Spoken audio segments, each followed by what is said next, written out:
দু-তিন দিন যাবৎ একটা পোস্ট সামনে আসতেছে। দীর্ঘ 8 বছর প্রবাসে কাটিয়ে তার হাতে এখন রিস্কা সন্দেহ। এই বাড়িটির কথা বলতেছি। এবারের স্বপ্ন বুকে নিয়ে বিদেশের মাটিতে গাম জড়িয়ে অর্থ উপার্জন করেছেন। রাতে একদিন সৌদির পুলিশ তাকে দেশে পাঠিয়ে দেয়। তার সবকিছু ঠিক ছিল, তারপরেও তাকে দেশে পাঠিয়ে দেয়। কোনো পূর্ব প্রস্তুতিও ছিল না, কাউকে জানানোর মতো সুযোগও হয় নাই। দেশে আসার পরে যা কথা ছিল তাও হয় নাই। 8 বছরের কষ্ট উপার্জিত টাকা এখন আর তার হাতে নেই। কোথায় গেল সেই টাকা? কেন আজ তাকে রিস্কার হ্যান্ডেল ধরতে হচ্ছে? এই প্রশ্নের উত্তর তিনি দিতে চাননি।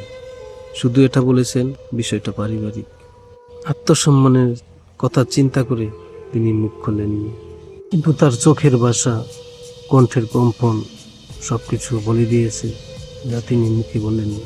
এই মানুষটি দীর্ঘ 8 বছর বিদেশের মাটিতে সবকিছু উজাড় করে দিয়েছে দেশের পরিবারের জন্য।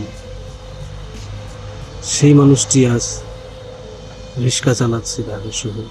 কিছু কিছু ফ্যামিলি এতটা জঘন্য হয় যা আসলে এসব ভিডিওর সামনে না পড়লে বোঝা উপায় নেই।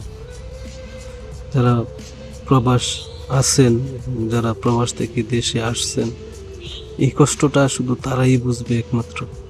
যখন এসব পোস্ট সামনে আসে তখন দু চোখ দিয়ে এমনিতে জল চলে আসে।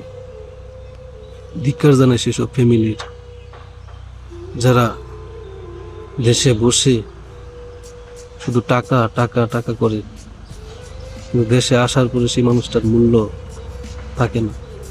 ধিক্কার জানায় এসব ফ্যামিলির। চিন্তা করে দেখেন, তারপরেও সে মানুষটা ফ্যামিলির আত্মসম্মানের চিন্তা করে সে মুখে কিছুই বলেনি। দোয়া রইল সকল প্রবাসীর জন্য। সবাই ভালো থাকবেন, একটু বুঝে শুনে থাকবেন।